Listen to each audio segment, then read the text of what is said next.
Alright, so normally I'd have something well thought out or like even witty to say at the beginning of the episode, maybe make you guys chuckle a bit, but come on. Alright, let's just get this over with. It's 3:32 p.m. Let's get down to business.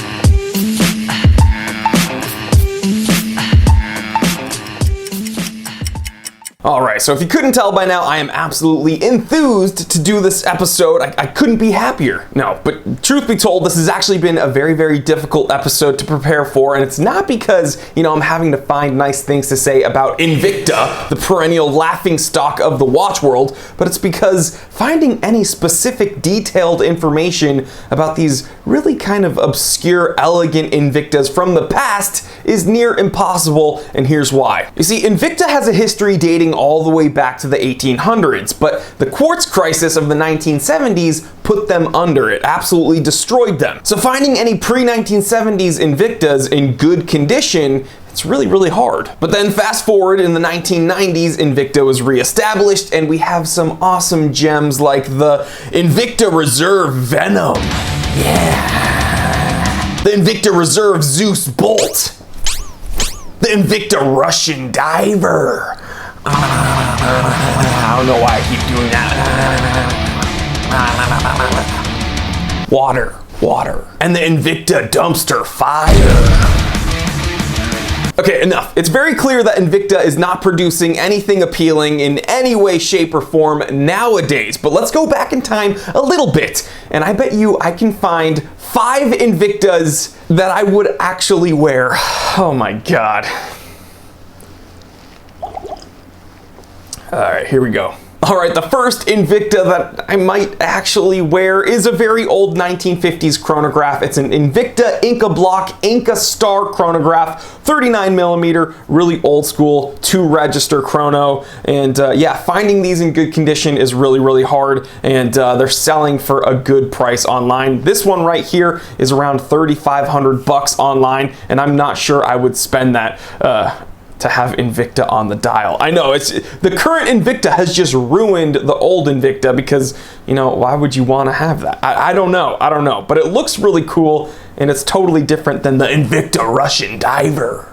Okay, the next Invicta that I might actually wear, and this looks like a really solid watch, it's another chronograph with a value movement. Now, this is towards the later end of Invicta's initial run, right before they went under the first time, and it's just another vintage, kind of sporty chronograph, almost a cushion case. Well, yeah, we'll call it a cushion case. I actually love the overall layout of the dial, really, really sporty. That red chronograph hand and the dual register kind of looks like your typical 1970s sporty chronograph. And again, this one's powered by a Valjoux 7733, I believe 17 jewel movement, really nice movement, and a really nice watch from Invicta.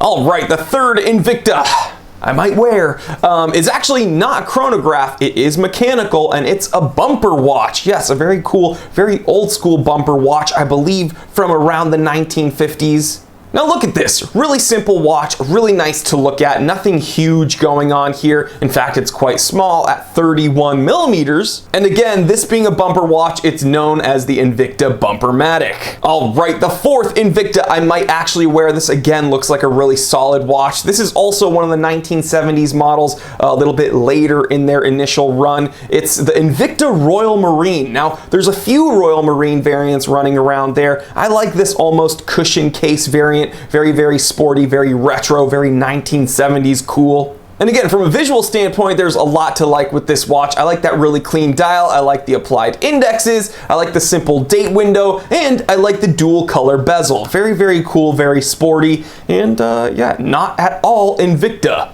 aside from it being made by Invicta. I know, very hard to, I don't know, this whole thing is very confusing. We're making an episode about Invictas, guys. I don't know. And last but not least, the 5th Invicta I would wear. I know the world is like coming to an end here.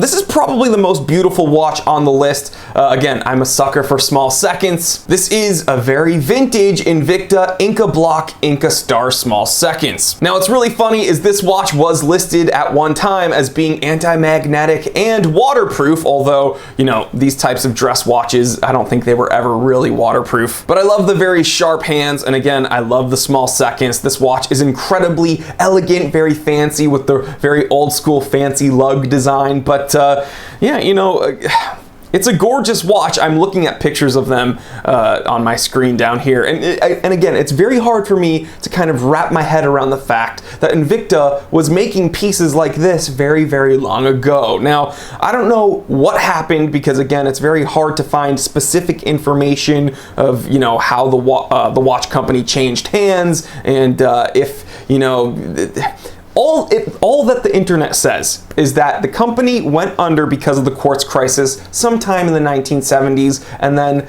descendants, and this is Invicta's word from their website, descendants of the original Invicta watch company re-established the Invicta brand. I don't know what that means, if it's someone's kids or if it's just business associates or someone that's heard about Invicta, but the people that re-established Invicta totally changed the course of the company, made it very profitable, but also destroyed their legacy, destroyed their heritage, and yeah, no one will ever take Invicta seriously ever again. So guys, as always, I want to hear from you in the comment section. Please leave me a comment. What vintage Invicta? Okay, if any of you type in Venom or Russian Diver or Pro Diver, oh my God, that's the worst one of all, guys.